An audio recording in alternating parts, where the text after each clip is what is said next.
Halo guys, jumpa Halo. lagi bersama saya Diana Yogi. Dan kali ini ya seperti yang kawan-kawan sendiri lihat, saya tidak sendirian dan saya ditemani oleh kakak saya, Kakak Demianus Naifah. Selamat datang Kak. Selamat. Bagaimana Kak perjalanan dari tempat tinggal ke sini? Aman-aman saja tadi, tapi dari sana ke sini ya kurang lebih 20 menit ya. Oh, 20 menitan. Luar biasa. Ya, mungkin di video yang sebelumnya kita sempat bahas juga terkait geologi dan bumi. Ya. Mungkin sekarang juga kita akan membahas terkait itu. Jadi, kalau kita berbicara tentang misalnya kayak pengertian geologi dan misalnya kayak lingkungan hidup, nah itu kan kita sudah sudah bahas di video yang kemarin. Tetapi sekarang ini kita akan lebih bahas kepada misalnya bencana-bencana alam yang terjadi bukan saja di Papua tapi bukan saja di Papua, seperti misalnya contoh kasusnya itu di Jayapura. Nah itu mungkin ada beberapa tempat lagi, misalnya di Wasior atau mungkin di dulu di Paniai juga sempat terjadi. Nah itu mungkin saya ingin dengar langsung pendapat dari kakak begitu, mengapa sampai bencana-bencana alam ini bisa terjadi begitu, baik itu banjir ataupun longsor gitu. Mungkin dari pandangan kakak sebagai seorang geolog seperti apa? Ya baik, ya terima kasih atas kesempatan yang kedua kali ya. Ya. Pertama itu yang lalu mungkin banyak yang sudah disaksikan. Kali ini saya diundang dari Diana di Diana Yogi Channel. Menurut saya soal bencana itu ada dua, Ya. bencana alam Ya. dan bencana ulah manusia. Manusia. Yang bencana alam itu yang terjadi secara alami memang dari sebuah waktu geologi yang sangat panjang. Ya. Mulai dari ketika bumi terbentuk sampai saat ini, dan memang itu akan berlanjut terus. Ya. Kemudian bencana alam sendiri itu seperti Contohnya itu yang, seperti apa itu? Iya, contohnya itu ya seperti bencana gempa bumi, Ya. kemudian tsunami, Ya. terus letusan gunung berapi, Ya. terus gerakan tanah. Itu diakibatkan oleh pergerakan tektonik lempeng. Di dunia ini ada dua macam lempeng, Ya. yaitu makro lempeng dengan mikro lempeng. Jadi bencana ini terjadi karena adanya lempeng-lempeng itu, pergerakan lempeng Ya. itu. Jadi entah itu pergerakan secara divergen, konvergen maupun transport. Jadi konvergen itu dia tertubruk antara pulau yang satu dengan yang lain, sehingga tadi yang laut berarti saling mendekati. Ya. Jadi kalau di sini sebelumnya laut, Ya. tetapi karena terjadi itu dia tersambung kembali. Seperti yang lalu saya ungkap, kepala burung dengan Pulau Papua dulunya terjadi sehingga tersambung. Tempat tersambungnya itu posisinya di Nabire. Seperti saya jelaskan. Kemudian divergen itu berlawanan arah. Tadinya pulau, tetapi kalau dia tarik berlawanan arah, nanti saling menjauh. Ya. Nantinya jadi laut. Ya. Terbentuk laut. Kemudian saling berpapasan atau yang transport itu saling melewati. Jadi tidak ada bencana apa-apa di situ. Jadi yang biasa terjadi tsunami itu dia terjadi ketika terjadi gempa bumi, tetapi epicentrum gempanya di dasar laut. Atau di dasar laut. Epicentrumnya di dasar laut atau dekat pesisir. Tapi itu tidak sembarang, itu jalur lempeng tadi tektoniknya. Entah itu makro tektonik maupun mikro. Kalau mikro itu berupa sesar. Sesar naik, sesar turun, dan geser, dan lain-lain. Kemudian kalau gempa tektonik itu juga terjadi diakibatkan oleh gerakan lempeng tektonik itu. Iya. Pergerakan lempeng tektonik itu mengakibatkan tadi gunung meletus. Iya. Ya, sehingga di Pulau Papua, Pulau Jawa sampai Sumatera itu kan terbentuk sebuah pegunungan berbentuk bisul ya, tersusun secara rapi. Betul. Nah, itu di Indonesia memang ada banyak gunung api karena dia memang terjadi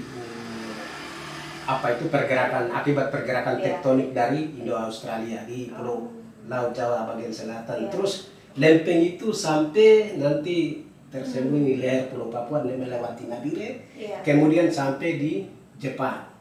Jadi Jepang itu yang dia sejarah awal terjadinya itu tsunami itu sendiri itu di Jepang. Nah, tsunami kan bahasa sehari-harinya gelombang laut yang sangat besar. Nah, kenapa terjadi tsunami? Ya, tsunami itu juga tadi lempeng itu. Kalau lempeng itu tiba-tiba secara terjadi entah itu konvergen maupun divergen. Nanti kalau terjadi divergen, dia terbentuk secara tiba-tiba kolam yang sangat mendalam. Terus volume muka air laut itu semua masuk. Lalu nanti di pinggir pantai itu dia surut secara drastis. Setelah itu karena di bawahnya adalah panas, mantel bumi, dia akan terbuang ke atas airnya, nanti terbentuk gelombang sampai menjadi tsunami. Yaitu banjir ke arah darat. Itu adalah penjelasan terkait dengan contoh-contoh bencana alam yang terjadi secara alami dalam sepanjang waktu geologi yang cukup lama dari dulu sampai saat ini. Nah, kemudian bencana yang terjadi secara ulah manusia. Ini yang terlalu lewat batas. Karena jumlah penduduk manusia di dunia semakin bertambah, terus ilmu pengetahuan teknologi sudah semakin maju. Seperti yang lalu kita bicara bahwa semuanya itu kan bahan mentah dari alam. Jadi semua keluar, kemudian pemabatan hutan terjadi secara liar. Kemudian bencana alam saja, tetapi bencana akibat bencana ulah manusia juga nanti tercampur. Apa jadi? Nah, jadinya kerusakannya sangat parah. Banyak masalah yang terjadi. Apalagi di Papua hari ini yang terjadi seperti tadi di Jayapura. Lalu juga terjadi banjir. Banjir juga kan ada dua, banjir bandang dan banjir luapan. Kalau yang sekarang yang lalu kan banjir bandang. Banjir di Jayapura ya, waktu itu di Sentani sekitar itu dari pegunungan Sikilo. Kalau tidak salah 2017. Itu bencana banjir bandang. Tetapi luapan itu juga kalau ketika banjir bandang terjadi karena akibat curah hujan terus-menerus, terus air semua terakumulasi di danau. Kalau di dasar danau itu porositas struktur batuan dengan tanahnya itu lebih dominan lempu, berarti dia tidak mudah menerobos, tidak ada pori-pori di dalam. Nah, jadi impermeabel, dia tidak menembus air, sehingga dia tertumpuk dan terjadi meluap. Lalu nanti terjadi banjir juga. Nah, sekarang yang kemarin tanggal 7 ya, 6 itu juga kan terjadi banjir Jayapura itu seharusnya ketika bencana itu dia datang tanpa permisi, tiba-tiba. Memang sekarang ada barang-barang pantauan terjadinya bencana-bencana itu seperti Badan Meteorologi dan Geofisika. Meteorologi yang lebih aktif itu, tetapi mereka juga kan membaca pada arah angin. Arah anginnya seperti apa. Sehingga sekarang juga kan mereka bilang memang Papua bagian utara itu dengan bagian selatan, bagian pegunungan bagian selatan sedikit itu kan terjadi arah angin yang sangat kencang dari timur, selatan dan utara, sehingga tertumpuk awan. Dan tumpukan awan yang terbesar itu mengakibatkan curah hujan yang terus menerus sampai hari ini. Dia tidak ada gerakan angin yang terbawa tumpukan awan tebal tersebut ke arah selatan, timur atau utara Iya. hari ini. Itu menurut Badan Meteorologi dan Geofisika wilayah Jayapura. Itu terus yang di Pania juga sama. Jadi bencana longsor, banjir, apapun itu terjadi karena akibat ulah manusia. Betul. Sedikit ada bencana secara alami, tetapi itu pun terjadi tadi saya bilang, yaitu tidak sembarang tempat di mana daerah yang ada sesar, Iya. sesar entah itu sesar geser naik turun, terus dengan daerah yang jalur tektonik atau jalur gempa, itu yang biasa terjadi secara alami. Dia tidak sembarang. Kalau di daerah macam gempa tumbukan, itu yang terjadi itu sifatnya lokal. Iya. Jadi itu bisa saja diakibatkan oleh tektonik, bisa juga tidak. Mungkin karena di daerah-daerah yang terjal, daerah-daerah yang jauh dari jalur tektonik, ya seperti itu. Betul. Ya. Terus di Nabire juga itu kan ada ini tuh, ada kasus yang angin ribut itu Kak. Nah itu kan masuk juga di bencana alam juga apa? Angin ribut. Itu angin yang sekarang puting beliung dan lain-lain itu juga semua itu fenomena-fenomena yang terjadi karena perubahan iklim dan perubahan iklim dengan pemanasan global itu. Jadi perubahan iklim itu dia membawa banyak macam bencana yang bisa saja muncul di atmosfer kita.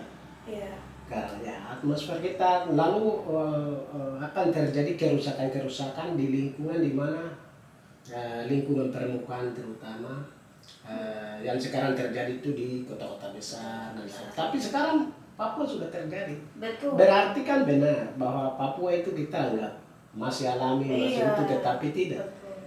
Ancamannya tetap akan ada. Jadi itu sebagai pelajaran bagaimana masa depan kita berpikir negeri kita itu mengantisipasi, memitigasi dengan gaya berpikir orang asli itu sangat penting. Betul. Ya. Betul. Ya. Tapi selain itu mungkin ada keuntungannya juga Kak. Misalnya kayak ada bencana alam yang terjadi. Contohnya seperti Gunung Meletus. Ya itu memang kalau bencana secara alami itu yang terjadi itu ada keuntungannya, terutama pada di mana daerah-daerah penunjaman. Seperti di Pulau Indonesia bagian tengah sedikit dengan barat, di Jawa dengan Sumatera. Tapi khususnya di Jawa itu memang erupsi gunung api itu dia membawa kesuburan yang sangat luar biasa. Tetapi itu bukan saat terjadi bencana gunung api, letusan gunung api itu. Itu harus antisipasi juga karena korbannya kan terlalu banyak. Tetapi setelah dia nonaktif erupsinya, nanti akan membawa kesuburan secara alami. Jadi orang-orang di sekitar gunung api itu mereka lebih ke pertanian, jadi sayur-sayurnya, tanaman memang akan subur. Kalau di Papua memang dulu itu ada pernah terjadi letusan gunung api yang namanya itu hasil penelitian saya itu menunjukkan awa vulkanik rock atau kelompok gunung api awa namanya. Tapi kata awa itu diberikan oleh geolog-geolog yaitu geolog Bemelen, orang Belanda yang sudah pernah di sini dan lain-lain mereka. Jadi itu dan saat ini ada gunung api pernah terjadi di Papua itu sudah ada bukti-bukti yaitu di Pegunungan Arfak itu. Itu Arfak di bagian Manokwari, Nabire bagian Topo. Bagian Topo, terus Nabire di bagian dekat pelabuhan ke atas. Terus Nabire sendiri kan subur. Kenapa subur? Itu pelapukan batuan gunung api itu kan dia mengalami pelapukan dan di situ kan daerah-daerah hutan yang lebat, hujan terus menerus, hutan itu kan dia membawa pelapukan pada batuan sehingga hasil pelapukannya itu nanti menjadi tanah. Tanah itu akan menjadi subur. Jadi Nabire itu memang daerah yang subur karena tanah itu berasal dari pelapukan batuan gunung api. Ini saya juga baru tahu ini ternyata luar biasa betul. Nah, terus dengan Freeport. Iya. Freeport itu juga kan kawah gunung api. Iya. Jadi kawah atau pipa gunung tubuh gunung api. Iya. Tetapi dulunya itu dia gunung api aktif. Tetapi es mencair dari kedua kutub ditutupi oleh es di kawasan pegunungan. Semacam bahasa lokal tradisionalnya orang Papua itu kita barapen. Batuan panas kasih masuk. Betul. Nanti asal apa dia punya uap naik. Uapnya Uap naik. mati berarti dalamnya semua masak. Betul. Nah, berarti seperti itu. Yang jadi Freeport diambil itu mineral-mineral yang logam, terutama emas, perak, dan tembaga. Iya. Nah, itu kan berasal dari dapur magma primer. Ya, dapur magma primer. Jadi di situ tidak aktif ketika ditutupi oleh es. Yes, ya. Ya. Sekarang tapi di Papua, Pulau Papua, termasuk Papua Nugini itu, di Papua Nugini ada 2 gunung api yang masih aktif. Dia biasa meletus. Tapi di bagian barat mati. Mati. Ya sampai saat ini belum aktif. Iya. Karena di atasnya juga ditutupi oleh batuan yang sangat tebal, yaitu batu gamping Nyuguni atau Nyuguni limestone. Kalau di bagian Pania itu kemarin saat penelitian dari dia punya formasi batu gamping Jawa ini sangat menyebar, batuan yang sangat keras. Ah, itu dia menutupi. Itu di sepanjang Kali Yawe kah? Ya, di Jawe, Yenaro, terus sampai di bagian Wagete dan Tage. Itu semua lebih dominan batu gamping. Jawe atau Jawe limestone. Nah, jadi di bawahnya itu batuan gunung api itu ditutupi oleh batuan laut dalam, yaitu lautan dan pasir. Karena Pulau Papua terbentuk akibat pertemuan antara 2 lempeng besar, lempeng lempeng Pasifik dengan lempeng Australia. Gitu. Sehingga lempeng benua yang batuan dari lempeng benua dia akan menutupi batuan yang berasal dari batuan beku, ditutupi oleh batuan sedimen Australia bagian utara itu pada zaman Miocene sampai Miocene akhir, sekitar 6 juta tahun yang lalu. Wow. Itu sampai proses itu. Lebih 0,5 juta tahun yang lalu itu kan sama es. Iya. Sebelumnya itu cedaratan dengan Australia, tetapi es dia mencair. Es kutub mencair lalu tadinya rawa-rawa atau dataran rendah, macam Timika sampai Australia Darwin itu kan rawa-rawa. Tetapi es mencair mengisi air di sekitar rawa-rawa, dia jadi laut. Dia sekarang disebut lautan Arafuru. Iya, betul. Lautan Arafuru ya. Betul. Begitu. Terus Kak, kalau misalnya ada istilah kayak hujan berkat begitu tuh, itu seperti apa begitu? Kadang orang kayak berteriak atau sampaikan, wih ini hujan berkat tuh menurut Kakak seperti apa itu? Nah itu kalau soal itu manusia memang dia itu sebelum ada pengetahuan ilmiah untuk memahami tentang hujan itu kan memang secara lokal, orang lokal itu kan biasa percaya karena mereka berpikir bahwa alam di mana mereka tinggal adalah sumber hidup. Sepanjang kehidupan, entah itu dari nenek moyang mereka sekarang terus dengan masa depan, itu orang lokal yang berpikir. Tetapi hujan itu juga kan terjadi karena adanya sebuah siklus kehidupan. Siklus kehidupan itu yang disebut dengan siklus hidrologi. Sekarang hidrologi itu air. Hidro itu air. Ya, air. Logi ilmu. Jadi ilmu yang mempelajari tentang air. Betul. Air punya, kita harga air itu sangat penting. Iya. Bumi dulu setelah terbentuk, bumi itu tidak ada kehidupan apa-apa. Daratan juga tidak ada. Enggak, tidak ada apa-apa. Namanya gas saja yang penuh. Jadi setelah dentuman besar menurut Stephen Hawking, setelah itu kan terjadi gas yang terlalu banyak, CO2 yang terlalu banyak. Tetapi H2O tidak ada waktu itu, air tidak ada. Karena air hadir, H2O orang kimia bilang, tapi orang biologi bilang hidrogen, terus orang biasa kita bilang air. Nah itu kan ada molekul H2, hanya 2 buah. Iya. Dia mengikat pada O1. O1. Iya. H2O. Betul. O itu oksigen. Betul. H itu adalah ya hidrogen itu. Iya. Dia itu saling mengikat sehingga muncul air. Air ini ada sehingga kehidupan muncul. Tanpa air tidak ada di bumi. Air itu tidak ada di planet lain juga. Hanya ada di bumi. Makanya dalam gambar bola bumi itu dilihat dari jauh di tata surya itu, itu planet biru. Warna biru semua.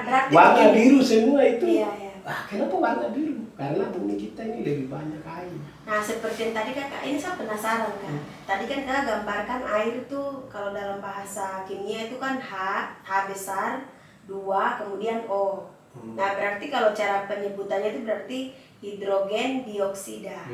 Iya kan, kalau 2 itu kan di biasanya. Kalau 1 berarti mono.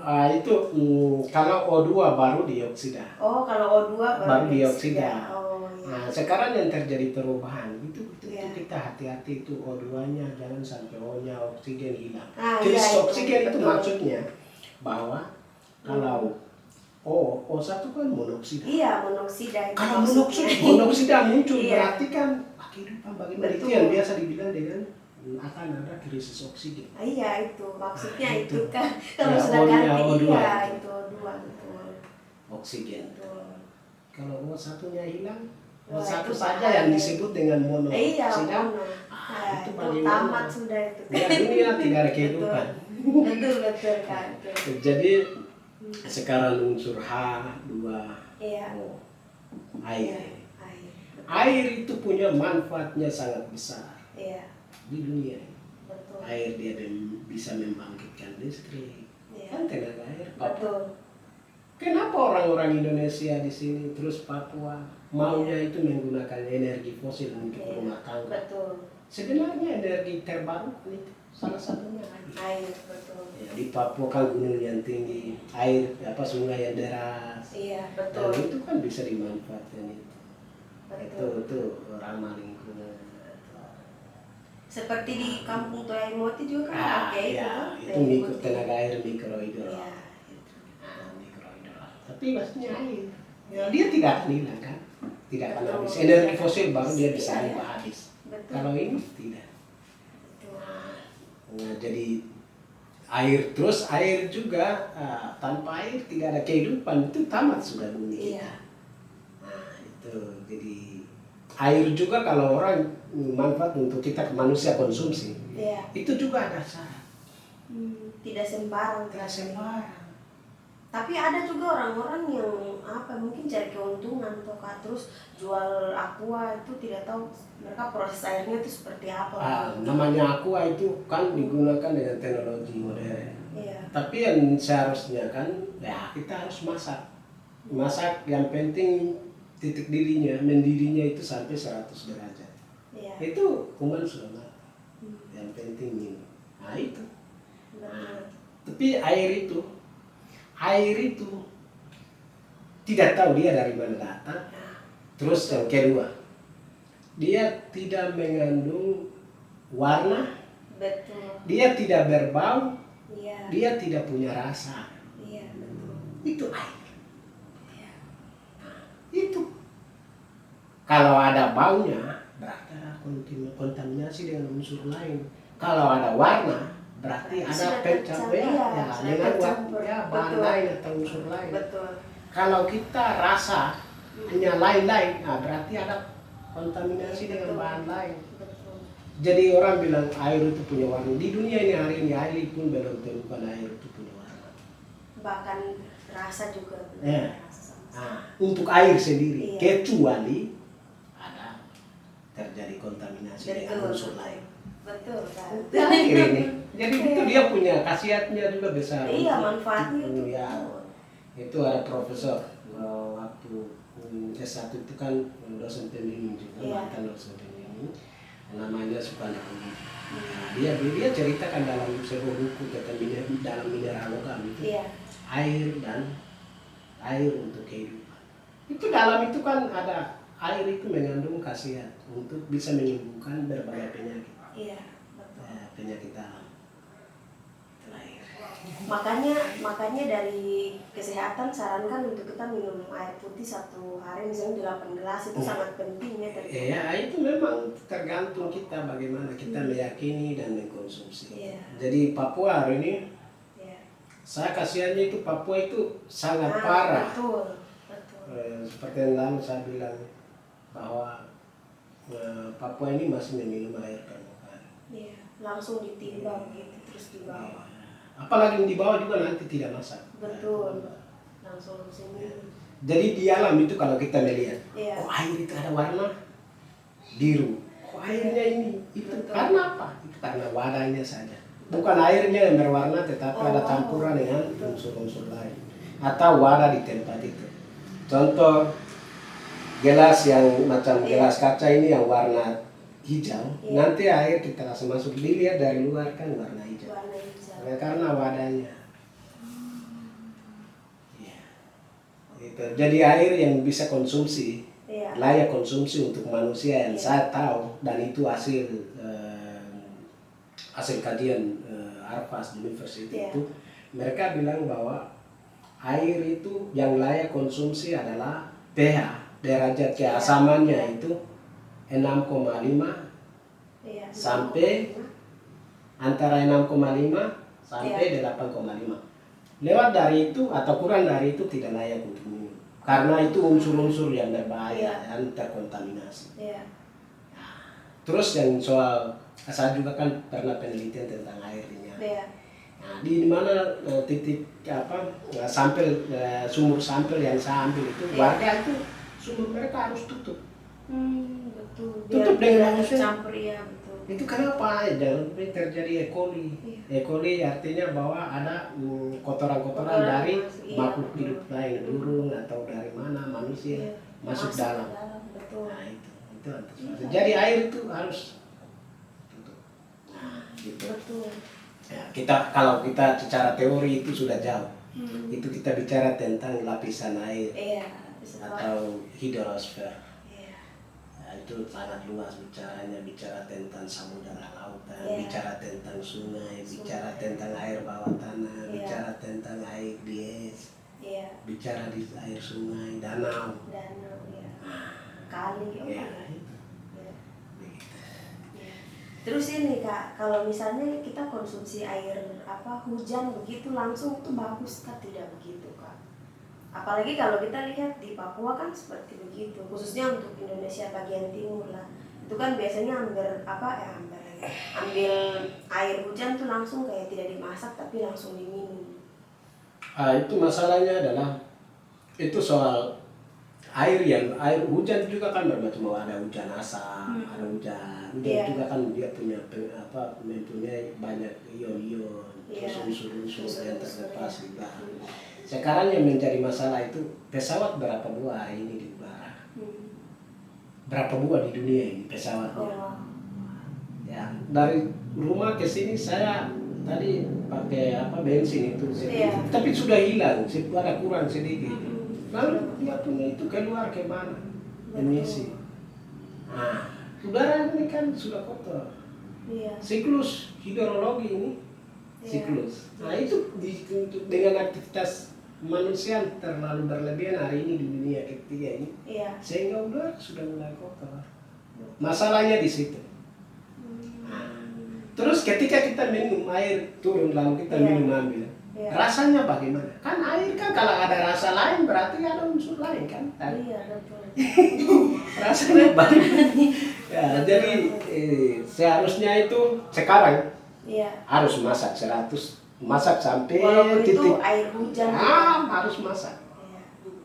Masak 100 titik didihnya sampai 100 derajat Celcius. Itu kuman sudah mati. Itu pengolahan dan sangat sederhana tanpa membutuhkan teknologi yang canggih. Itu sangat penting. Papua harus masak. Semua orang Papua yang sekarang masih minum air permukaan, nah itu harus masak. Kemarin waktu saya di Pania itu, ada Yohaga itu di rumah itu air tidak masak. Air tidak masak. Yohaga itu pergi ambil air di kali. Untuk mau putar extra jos. Tidak masak, langsung extra jos sudah masuk. dengan sebatu. Luar biasa. Nah, itu bagaimana Iya, kalau iya, begitu? iya. Nah, itu kan Harus dampaknya dimakan. besar bagi tubuh kita. Iya. Jadi ya ancaman kehidupan itu memang kita hidup di tengah-tengah bencana yang sangat Iya. besar. Di Betul. tengah-tengah bencana yang sangat besar. Bencana yang memang sudah terjadi di depan mata Iya. dengan cara kerja manusia yang bernuansa pada Iya, kepentingan kepentingan. ekonomi. Seperti Jayapura itu kan pembangunan jalan jembatan itu semua mereka tidak tidak berdasarkan desain pembangunan yang jelas. Sehingga ya itu terjadi itu. Nah, itu harus ada penelitian termasuk AMDAL. Iya. AMDAL kan penelitian bagaimana melihat struktur batuan, struktur Iya. tanah. Nah, terus Harus geomorfologi jelas. permukaannya bagaimana. Iya. Nah, itu kan bisa melihat. Betul. Tetapi ya, itu bisa mendeskripsikan Iya. secara detail dan bisa melakukan untuk pembangunan yang mereka inginkan. Iya, betul. Tetapi sekarang masa depan di Jayapura ini saya khawatir akan sama seperti orang-orang Iya. Betawi di Jakarta. Betul, betul. Jayapura kan ada banyak multi suku. Iya, betul. Entah dari Papua maupun Betul. dari pulau lain di Indonesia. Betul. Semua di Jayapura. Iya, betul. Jakarta. Jadi tingkatan konsumsinya juga terlalu tinggi. Betul. Nah, jadi migrasi penduduk penempatan wilayah-wilayah di Jayapura juga terlalu Iya. banyak. Nah, itu apa? Kalau pembangunan dari awal itu Iya. tidak didesain baik, nantinya jadi apa? Sekarang di Jakarta itu bisa kritisi Belanda atau orang Indonesia Iya. yang awal. Betul. Bagaimana mereka punya desain pembangunannya? Makanya saat calon presiden tahun lalu waktu itu dengan calon gubernur mereka debat tentang bagaimana drainase di Jakarta itu kenapa sampai terjadi banjir. Banjir. Nah, jangan sampai hal yang sama terjadi di sana. Itu akan terjadi di Iya, Jayapura atau Jayapura. kota-kota lain di Papua. Betul. Nah, itu yang kita bisa rekomendasikan pemerintah daerah, pemikir-pemikir Iya. ini bagaimana libatkan orang Papua yang bisa berpikir baik tentang hal-hal ini. Betul. Yang- Bukan kita iya. undang orang Jakarta ke sana, Betul. tapi Yang kita tidak dengan memahami kita sendiri. apa-apa, betul. Ya, Iya, itu betul, betul. seperti itu. Betul. Iya.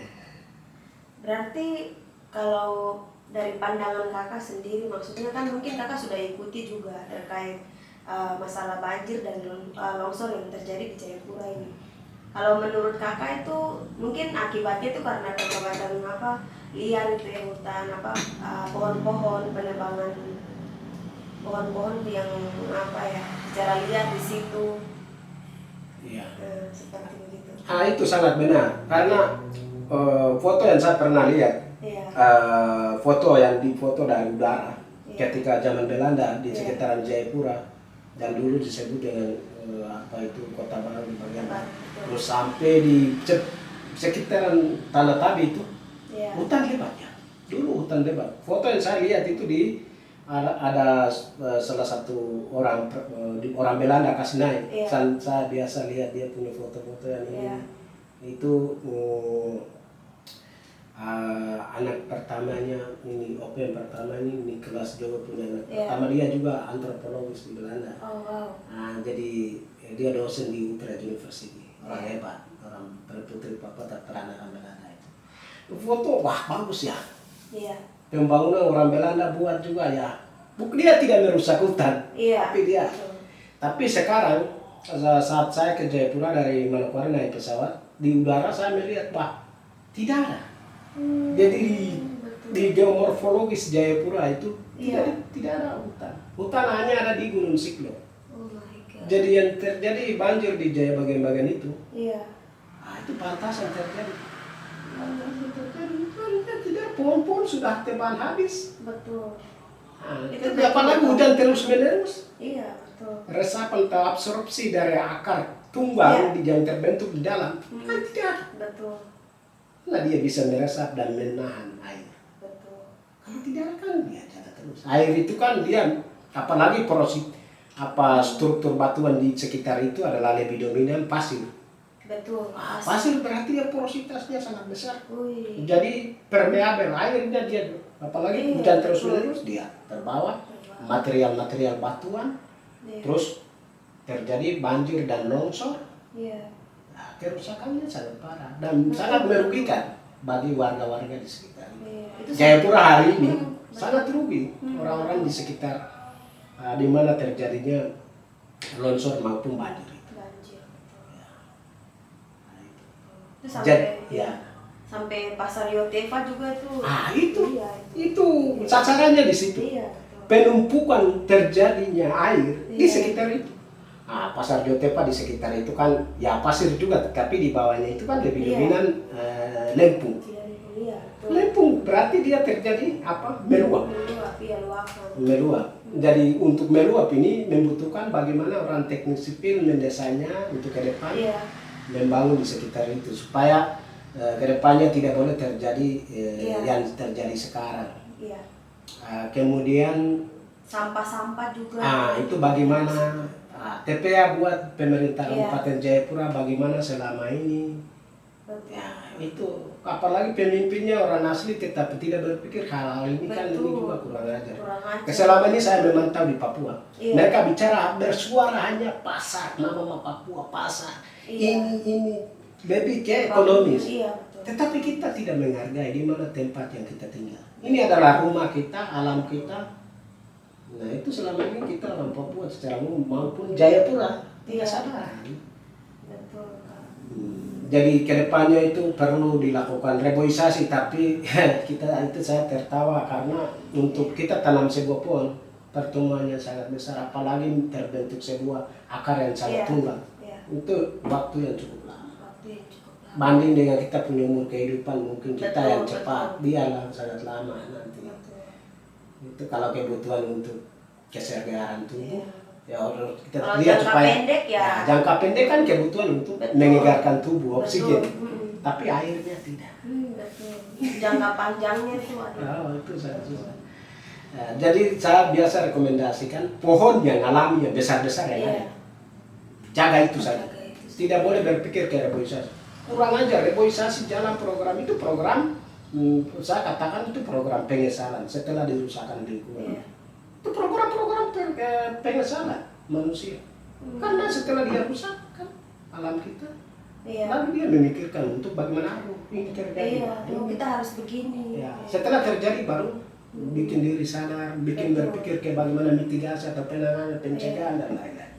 Betul. Nah, itu yang kita harus sadar. Betul. Bahwa kita jaga yang alami. Saya rekomendasikan untuk seluruh Papua itu harus jaga yang alami. Iya. Jaga hutan, jaga air, Iya. jaga tanah. Jaga tanah. Ya. Dengan konsep pembangunan itu harus desain baik.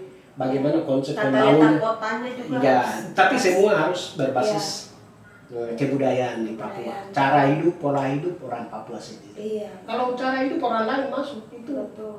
pengaruhnya sangat Apalagi besar. kalau ikut-ikut yang pusat sama. Itu pengaruhnya sangat besar. Betul.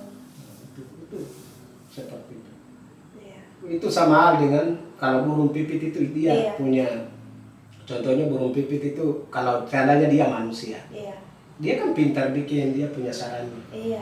Nah, sarannya. Lalu dia juga tidak bisa undang burung-burung yang lain datang bikin bantu dia punya Iya. sarannya. Dia sendiri. Sendiri, betul. Nah, kalau memang dia punya akal Iya. seperti manusia. Kita manusia Papua itu juga kita tidak butuh cara berpikir bangsa lain Betul. untuk mendesain kita Mengatur, punya tempat iya, tinggal. betul.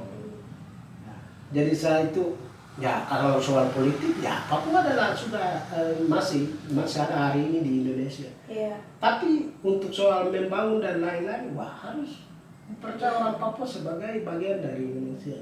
Iya. Itu kan sangat penting. Iya, untuk itu. betul, Kak. Iya. Betul sekali. Iya. Luar biasa. Dan ini memang saya juga ada ikuti, ada salah satu kakak laki-laki juga. Jadi kakak ini kan dia seorang arsitek terkenal juga tuh di Papua. Jadi biasanya mereka panggil itu warga atau masyarakat panggilnya kakak Awi. Kakak Awi kayak itu, halo kak. Kakak Jan Kuat, itu kakak. dia orang hebat. Iya. Insinyur. Betul. Dia alumni ITB, teknik Betul, sipil. teknik sipil. Jadi kakak ini kan dia udah sempat tulis status juga tuh di Facebook. Dan memang benar kak. Jadi model bangunan yang tadi seperti kakak jelaskan itu, kita ini kebanyakan ikutnya tuh di pusat. Di ikutnya itu cara-cara bangun orang sini atau mungkin orang Jakarta. Jadi yang tadi kakak sampaikan gedungnya harus yang begini, harus yang begini. Jadi mereka yang kayak kasih ukuran buat kita begitu. Kita harus begini, harus lakukan seperti begini, harus bangun bangunannya seperti begini. Itu yang kadang yang tadi kakak bilang tidak sama seperti ini toh. Apa namanya iklim atau keadaan di Papua gitu. Itu benar. Semuanya ini, semua teori ilmu pengetahuan yang memang sudah berlaku di secara global di dunia ini sebenarnya itu adalah hanya dasar. Iya. Bagaimana kita memahami, tetapi bagaimana mengkontekstualisasi dengan kehidupan kita sendiri. Iya. Itu kembali kepada masing-masing orang. Betul. Tetapi kita di Indonesia ini semuanya itu dipolitikan. Iya, di politik. Dengan kepentingan tertentu. Betul. Nah ini yang masalahnya di sini. Betul. Kalau kita terbuka, jujur, adil, dengan kemampuan ilmu pengetahuan kita, itu kita bisa lakukan. Betul. Orang Sumatera bagaimana mereka mendesain rumahnya itu dengan gaya mereka. Gaya. Orang Kalimantan bagaimana. Jangan intervensi dari orang-orang yang punya kepentingan. Korporasi, bisnis gelap. Betul. Yang memanfaatkan sistem negara di Jakarta. Betul. Itu yang salah. Itu yang kurang Ya itu. Jadi kalau di Papua, Sumatera, semua daerah ini, bagaimana desain pembangunan itu dengan kebudayaan sendiri. Contoh Bali. Iya, Bali. Bali ini saya akui, mereka tidak bikin jembatan sampai hari ini di Jawa Timur menuju ke Bali. Betul. Alasannya saya tidak tahu. Betul. Mungkin mereka punya alasan, kita bisa cari tahu ke sumber. Iya, itu betul, Kak. Gitu. Jadi Papua itu ya saya sebenarnya bisa pikir baik. Jadi saudara Jan Kuago sebagai seorang intelektual dalam bidang teknik sipil itu hebat ya. Ini sebagai salah satu contoh yang harus diambil oleh pemimpin daerah yang lain. Iya, betul. Betul. Luar Ya. biasa kali. Siap. Pembahasan yang sangat-sangat menarik sekali, Kak. Sangat menarik.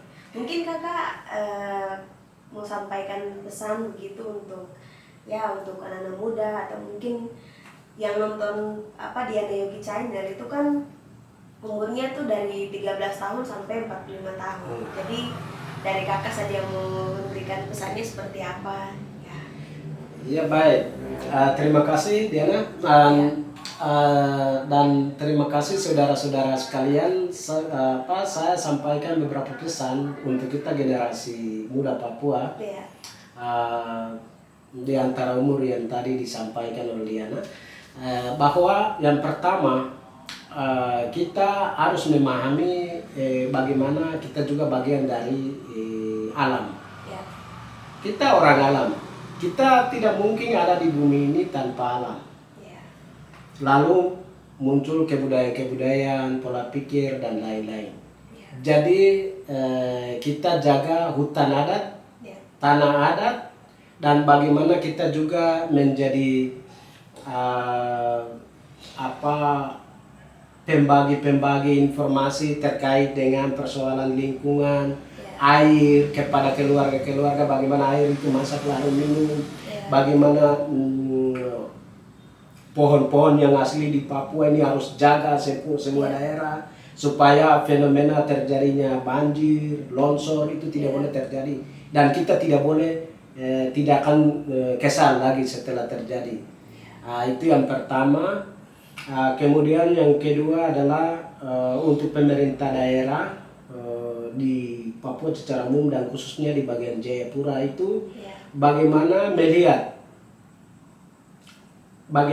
Anda melihat ketika di pesawat di sekitaran Jayapura, geomorfologis, hutan, pohon bagaimana? Kalau tidak ada berarti itu sudah terjadi perubahan yang sangat besar karena migrasinya penduduk dari luar semakin meningkat, lalu cara konsumtifnya juga semakin besar.